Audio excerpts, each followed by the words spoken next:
नमस्कार श्रोते हो, मी दीपक रेगे तुम्हा सगळ्यांचं मनापासून स्वागत करतो. श्रोते हो, आज तुम्ही ऐकणार आहात सौ आयडा बॅरेटो यांच्या सातमाईंचं रान या कादंबरीच्या पहिल्या भागातलं पुढचं प्रकरण, खंबीररावांचा आमच्या झपाट्याकडून मृत्यू.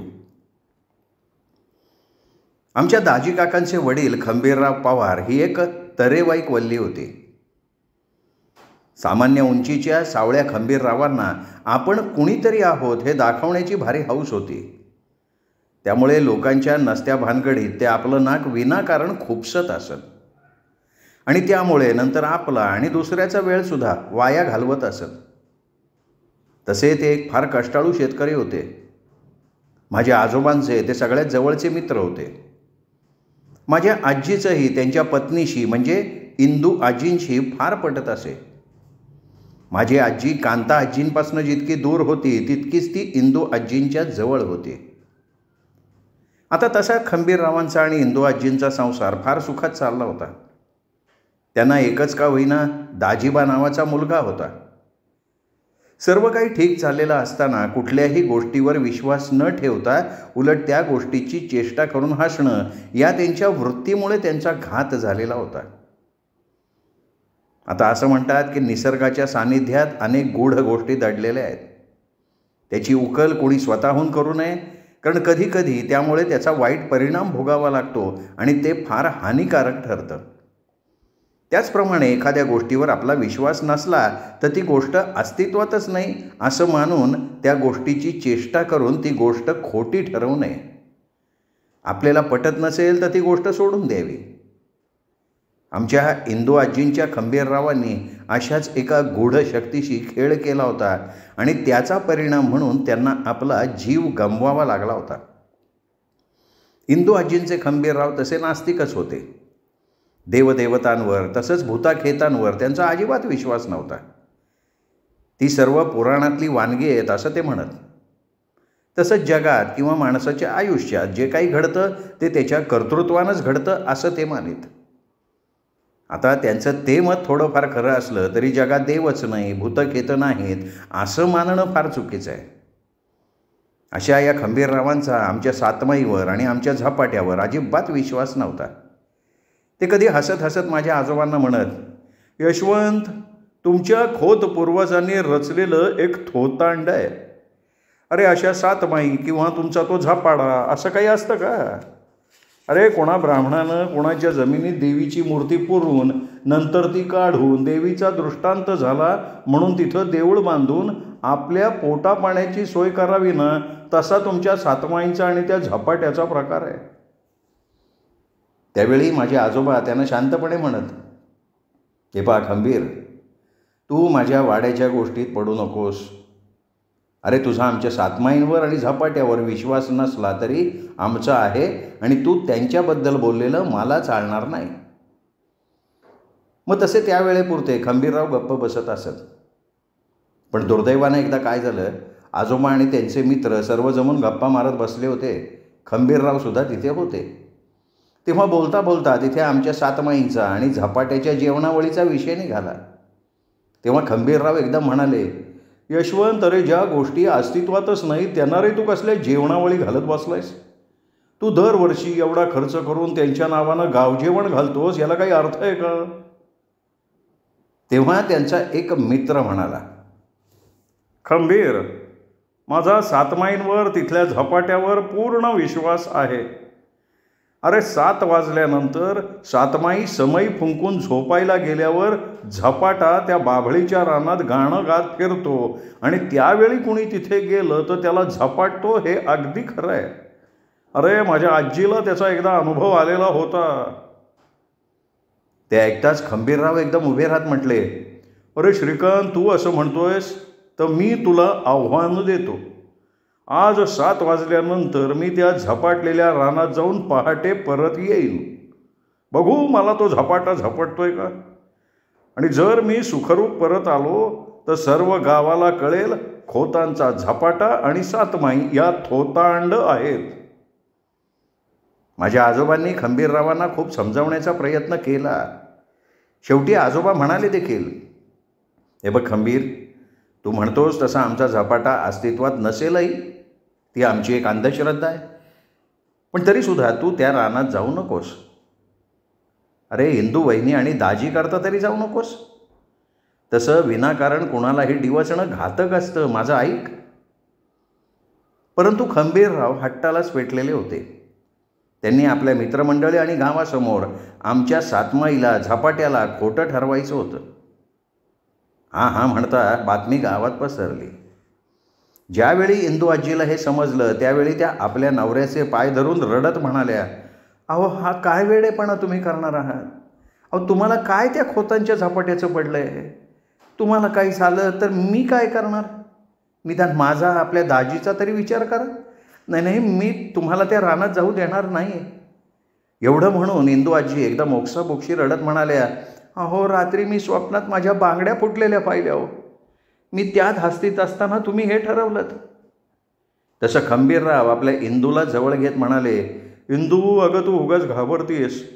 हे बघ मी सुखरूप परत येईन आणि आल्यावर उद्याच्या उद्या तुला सोन्याच्या पाटल्या आणि बोरमाळ करून घालीन. अगं माझा तसल्या गोष्टींवर विश्वासच नाही आहे. हे बघ मला एकदा तरी सर्वांच्या समोर असल्या गोष्टी कशा खोट्या असतात ते दाखवू दे. आपला नवरा आपला ऐकणार नाही हे पाहून त्या म्हणाल्या होत्या, अहो आपल्याला काय करायचं आहे. त्या गोष्टी खऱ्या असोत खोट्या असोत आपल्याला त्या गोष्टींशी काही देणं घेणं नाही आहे. तेव्हा तुम्ही कुठेही जायचं नाही हे ठरलं आहे. तुम्हाला माझी आणि दाजीची शपथ आहे. इंदू आजी हे बोलत असताना यावेळी संध्याकाळचे 6:30 वाजले होते. नंतर मात्र खंबीरराव इंदू आजींच्या त्या रडण्या पडण्यावर संतापले आणि रागानं ओरडले, इंदू तू माझ्या पाठीशी उभं राहायचं सोडून गावात माझं हसं करायला निघालीस का.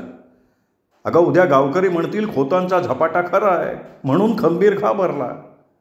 हे काही नाही, मी जाणार म्हणजे जाणार. आणि त्या आपला फेटा बांधून वाड्याबाहेर पडले तेव्हा बिचारी इंदू आजी आपल्या लहानग्या दाजीला घेऊन धावत पळत माझ्या आजीकडे आली, तिने तरी त्यांना समजावावं म्हणून.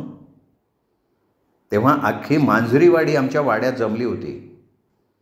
माझ्या आजी आजोबांनी त्या रानात जाऊ नये म्हणून खंबीररावांची खूप अगदी इंदू आजींची दाजीची शपथ घालून मंधरणी केली, पण व्यर्थ. उलट ते आमच्या वाड्याच्या मागच्या दारातनं बाहेर जाताना ओरडले, यशवंता उद्या सकाळी भेटू. आणि त्यांनी जोरात वाड्याचं मागचं दार बंद करून घेतलं. तेव्हा एका गावकऱ्यानं पुढं होऊन त्या दाराला कडी घातली.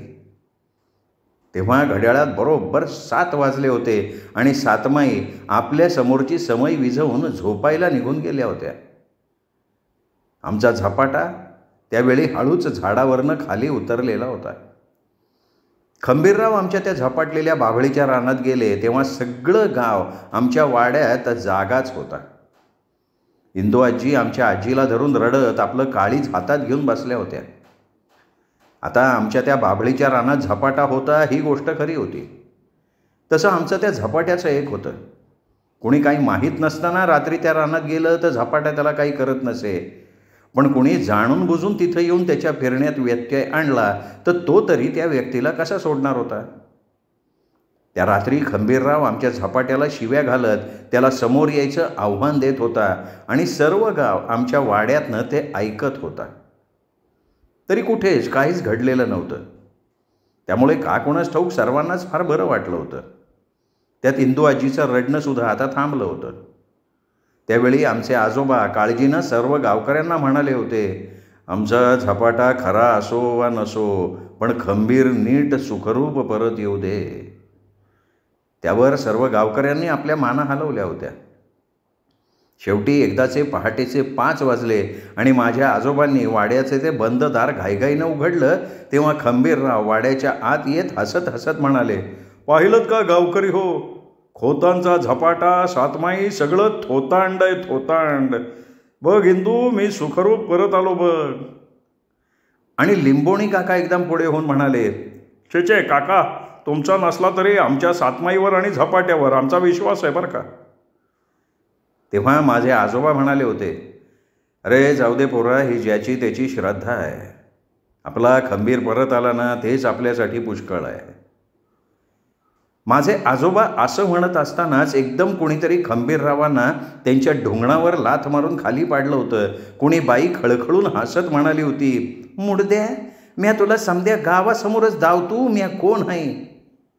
आणि एकदम खंबीररावांना सरळ करून त्यांच्या छातीवर बसून कुणीतरी त्यांना वाटेल तसं मारायला लागलं होतं. तो विचित्र मार त्यांच्या छातीवर, तोंडावर, पोटावर, हातापायावर वर्षावासारखा पडत होता. जी कोणी बाई त्यांना मारताना खळखळून हसत होती तेव्हा तो आमचा झपाटा आहे हे सगळ्यांना जाणवलं. त्यावेळी सर्व गाव गुर्रासारख्या वेदनेनं ओरडणाऱ्या खंबीररावांकडे फक्त स्तब्धपणे पाहत होता. तेव्हाच भानावर आलेले माझे आजोबा ओरडले, अंबे अगं जा, सातमाईची समई लाव. आणि आजोबा खंबीररावांच्या अंगावर पडत ओरडले, झपाट्या, त्यांना माफ कर, पुन्हा नाही असं होणार झपाट्या. परंतु त्याच वेळी कुणीतरी आजोबांना उचलून उघड्या दाराबाहेर फेकून दिलं होतं. त्यावेळी जे जे कोणी खंबीररावांना सोडवायला पुढे आलं त्या सगळ्यांना दूर फेकण्यात आलं. अशा यावेळी खंबीरराव आता रडत ओरडत झपाट्याकडे आपल्या प्राणाची भीक मागायला लागले. ते रक्त ओकत होते. तेव्हा बिचाऱ्या इंदू आजी आपल्या नवऱ्याकडे धावल्या. आपल्या दाजीला पुढे करून रडत किंचाळत झपाट्याची क्षमा त्या मागत असतानाच लहानशा दाजीलाच कोणीतरी उचललं आणि वाटेल तसं आपटायला लागलं. ते पाहताच माझे आजोबा तीरासारखे पुढे धावले. त्यांनी क्षणात छोट्या दाजीला उचललं आणि ते पळत पळत सातमाईंच्या पारावर आले. तेव्हा त्यांच्या मागून पळत येणारं कुणीतरी तिथेच थबकलं.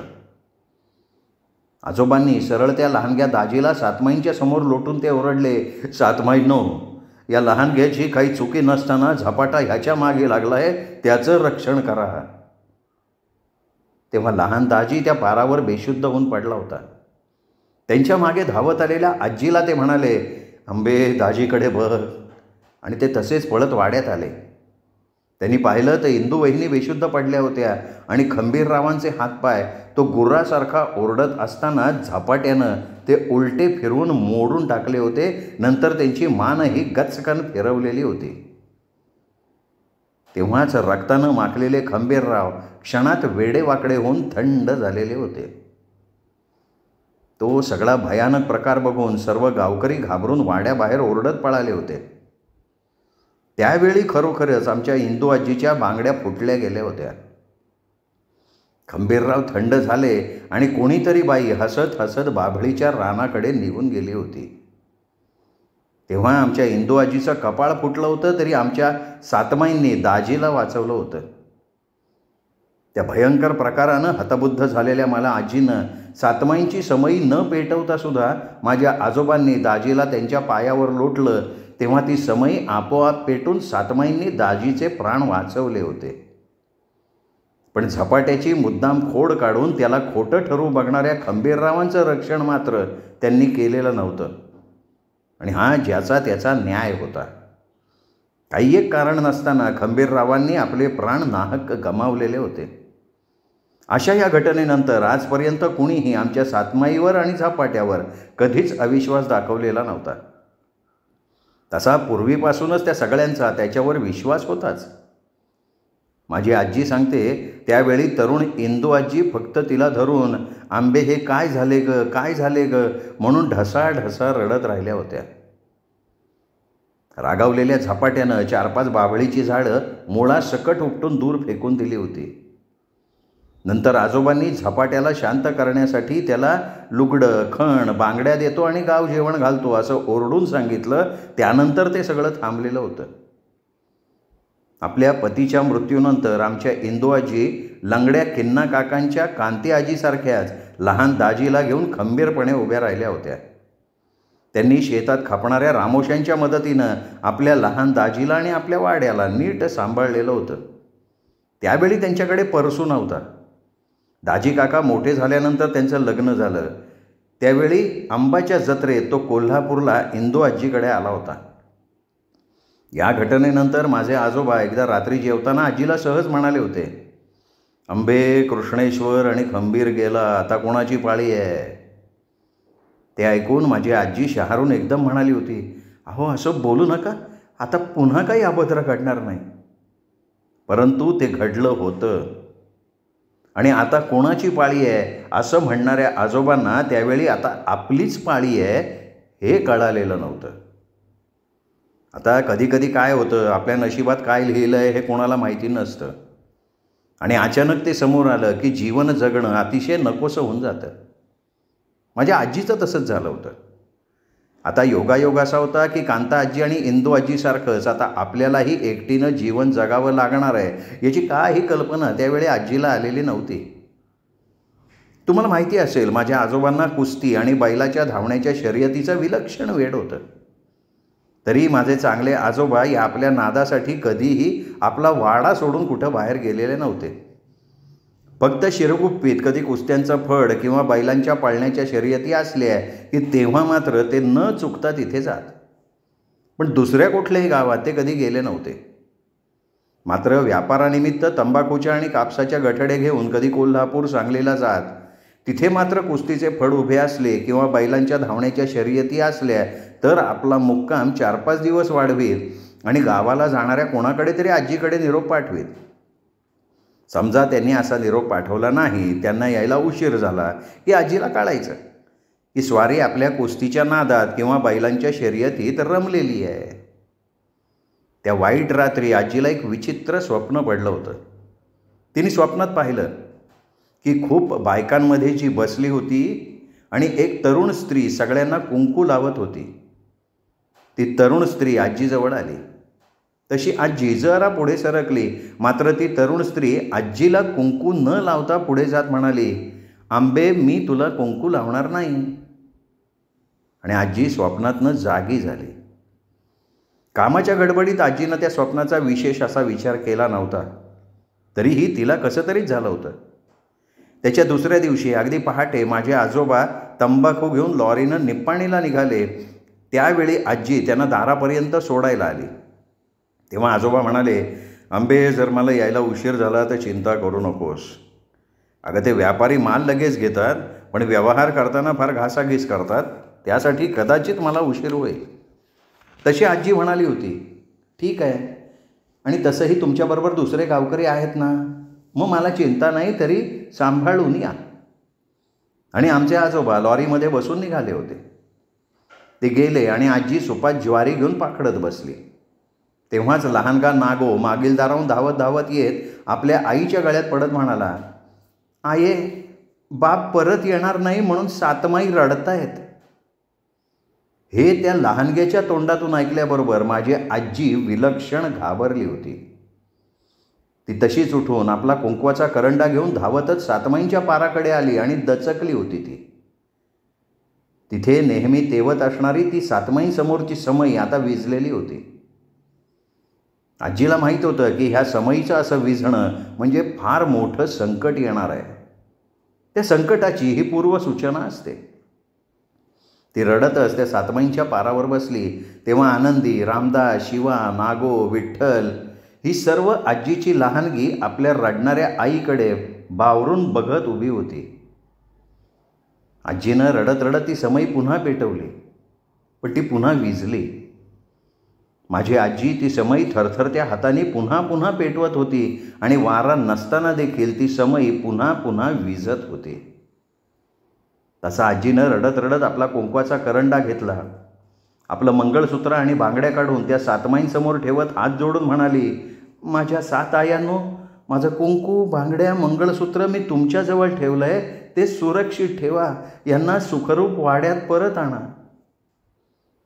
तेव्हा एवढासा लहान नागो पुन्हा म्हणाला होता, आये, जे घडणार आहे ते अटळ आहे, ते कोणीही बदलू शकत नाही. देणाऱ्यानं जेवढं आणलंय तेवढंच तो घेऊन जातो, तरी त्याला अडव. हे ऐकताच आजी मोठ्यानं रडत ओरडून म्हणाली, सातमायांनो, माझ्या ह्या पोराकडे बघून तरी तुम्ही ह्यांना सांभाळा, आणि जोपर्यंत हे सुखरूप घरी परत येणार नाही तोपर्यंत मी इथून हलणार नाही, आणि आता मी त्यांना कसं अडवू. तेव्हा सातमाईंना असं म्हणणाऱ्या आजीच्या काळजानं मात्र अगदी ठाव सोडला होता. तिला त्यावेळी माहिती होतं, सातमाई या मानव रूपातल्या पूजनीय आहेत, तरी त्या निसर्ग नियमाविरुद्ध काही करणार नाहीत.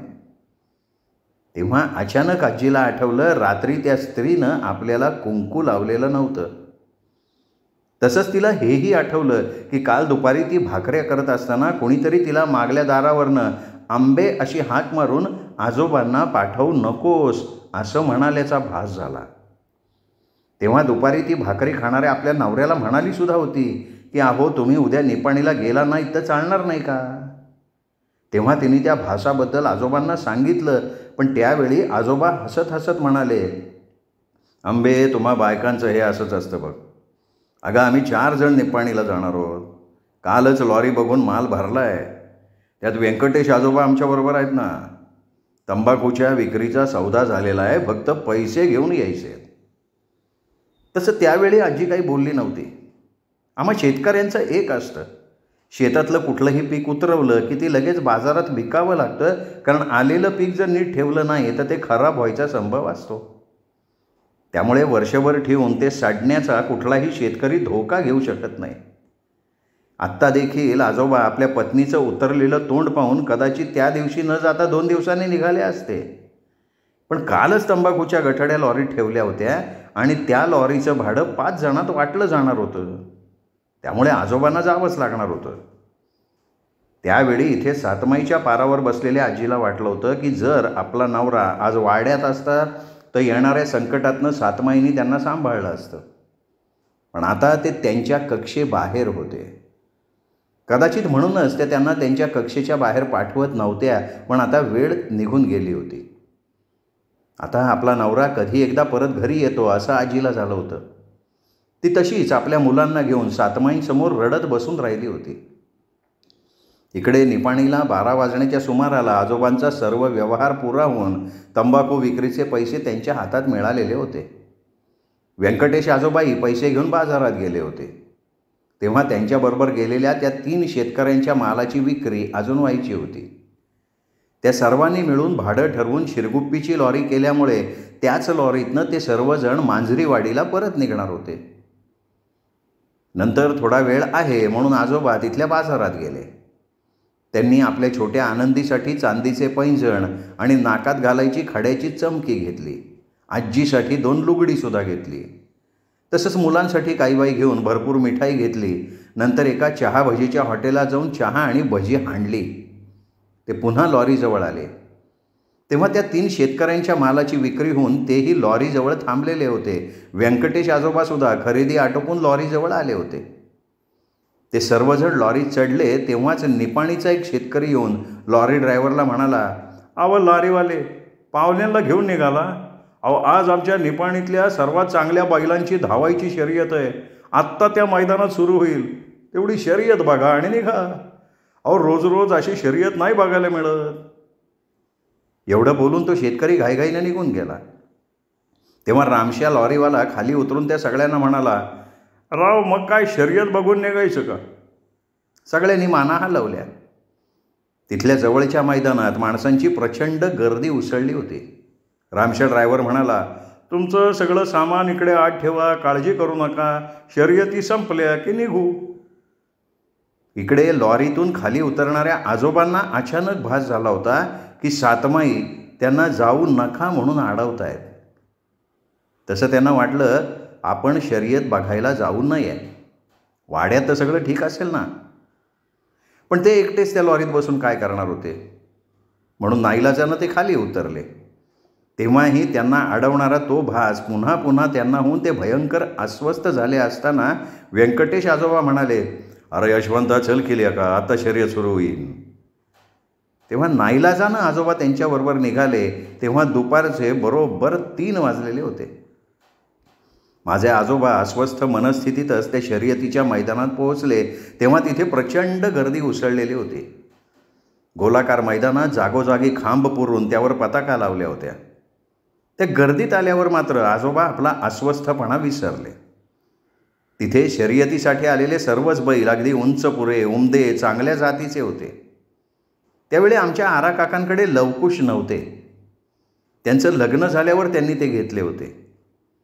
पहिली शर्यत त्या सर्व लोकांच्या जल्लोषात अगदी रोमांचित तऱ्हेनं पार पडली होती.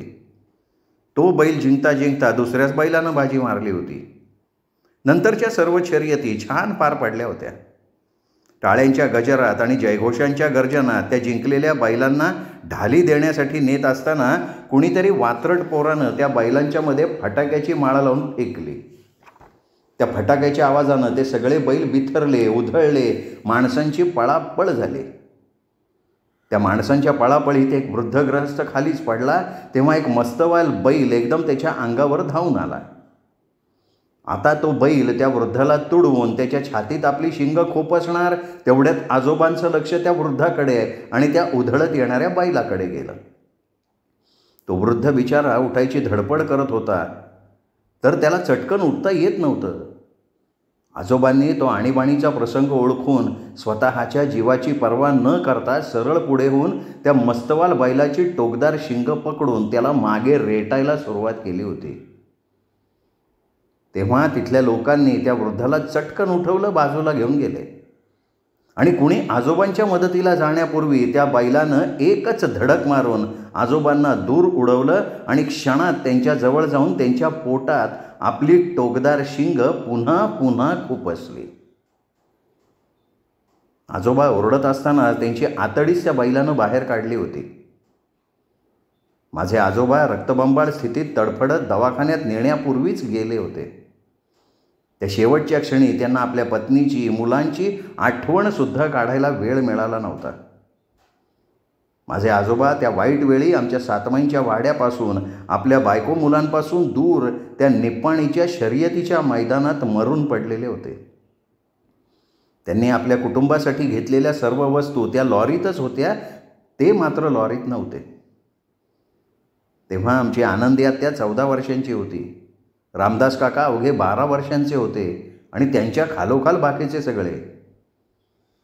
ह्यावेळी योगायोग असा झाला होता की आमची किन्ना काकांची आई कांता, दाजी काकांची आई इंदू आणि माझी आंबा आजी या तिघीही थोड्याफार अंतरानं एका पाठोपाठ लग्ने करून मांजरीवाडीत आल्या होत्या आणि थोड्याफार अंतरानं त्या तिघीही विधवा झाल्या होत्या. हा एक ठळक योगायोग होता, पण फार वाईट योगायोग. माझ्या आजी आजोबांनी इंदू आजी आणि कांता आजीला विधवा झाल्यानंतर प्रत्येक गोष्टीत मदत केली होती. परंतु आता आजोबा गेल्यानंतर माझी लहान वयाची आजी पार उघडी पडून पोरकी झाली होती. मात्र आमचा काष्टा रामोशी आणि सर्व रामोशीवाडी तिच्या मागे पहाडासारखी उभी राहिली होती. तरीसुद्धा आजीला कोणावर विश्वास ठेवावा, कसं उभं राहावं हेच त्यावेळी कळत नव्हतं. तसं तिच्या माहेरचं कोणी नव्हतं. तिचे आईवडील तिच्या लग्नानंतर आनंदी आत्याच्या जन्मानंतर एकाच वर्षाने आजारपणामुळे गेले. तिचा एकच मामा, तोही आपल्या संसारात गुंतला होता आणि तिची मामी अर्धांग वायूहून अंथरुणावर खिळलेली होती. त्यावेळी मामानं आजीकडे आपल्या अंथरुणावर खिळलेल्या पत्नीला आणि 5 पोरांना घेऊन कायमचं तिच्याकडे यायची तयारी दर्शवली होती. पण त्याचं ते येणं आजीला परवडण्यासारखं नव्हतं. त्यात इथे जे काही होतं ते तिच्या 5 मुलांचं होतं. आत्ता जर तिच्या मामाला सहकुटुंब तिने येथे बोलवलं तर मामाच्या मुलांना सुद्धा वाटणे द्यावे लागतील, हा पुढचा विचार करून माझ्या शहाण्या आजीनं मामाला इथे बोलवण्याचा विचार बदलला आणि त्यांना माझं मी सांभाळून घेईन असं कळवून टाकलं. माझी आजी आपल्या नवऱ्याच्या अशा अचानक जाण्यानं पार कोसळून गेली होती. त्यात आमच्या वरच्या माळ्याचा पसारा फार होता. तसंच मोठी शेतीवाडी होती. सर्व शेतीवाडीचं माझे आजोबाच बघत. त्यांनी कधीही आपल्या पत्नीचा या शेतीकामात हातभार घेतला नव्हता. आजी फक्त सातमाईंच्या वाड्यात येणारं धान्य आनंदी आत्याच्या मदतीनं नीट भरून ठेवायची. वाड्याचा कारभार पाहण्यातच, म्हणजे फक्त मुलांचं सगळं करणं, सातमाईंना वेळेवर जेवण ठेवणं, यातच तिचा संपूर्ण दिवस जायचा. त्यामुळे तिला बाहेरच्या कामाचा अजिबात अनुभव नव्हता. आता तर आजोबांच्या नसण्यानं बाहेरची आणि घरातली सगळी जबाबदारी तिच्यावर पडली होती आणि शेवटी नाईलाजानं आजीला आपल्या व्यंकटेश या सावत्र सासरेची मदत घ्यायला लागली होती. आणि ह्या व्यंकटेश पणजोबांना सातमाईचा वाडा लुटायला एक पर्वणीच मिळाली. तेव्हा ते आजीजवळ स्वतःहून मदत करण्यासाठी गेले. हा माणूस धूर्त आहे हे आजीला माहिती होतं, तरी ते तिचे सासरे लागत असल्यामुळे तिला त्यांना काही बोलता येत नव्हतं. त्यात व्यंकटेश पणजोबांमुळे कोणी गावकरी आजीला मदत करायला आलेले नव्हते. जे एक दोघे आले होते त्यांना व्यंकटेश पणजोबांनी सरळ सुनावलं, लेकांनो, आंबा माझी सून आहे. मी तिचा सासरा जिवंत असताना तुम्हाला कशाला तिची मदत करताय? का बाभळीवरच्या शेंगा आयत्या खायला बघताय? त्यामुळे मनात असूनही आजीच्या मदतीला कोणी आलं नव्हतं. त्यावेळी दौलती काका, लिंबोण्या काका आणि राम काका देखील आजीपेक्षा वयानं फार लहान होते.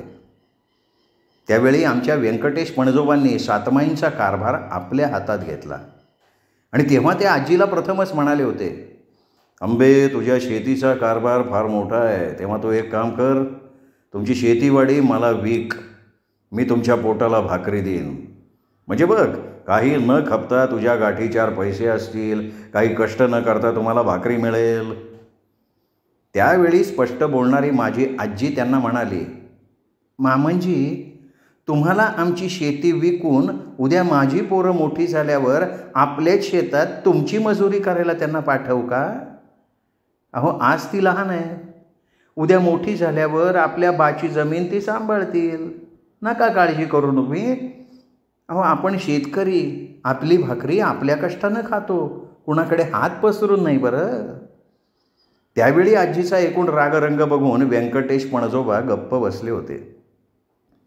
नंतर माझ्या वृद्ध पणजोबांनी माझ्या आजीला मदत जरूर केली होती, पण तिची प्रत्येक व्यवहारात फसवणूक करून चिक्कार पैसे त्यांनी खाल्लेले होते. आता माझ्या न शिकलेल्या आजीला आपले सासरे आपल्याला फसवतायत हे कळत होतं, पण परिस्थितीमुळे ती काही करू शकत नव्हती.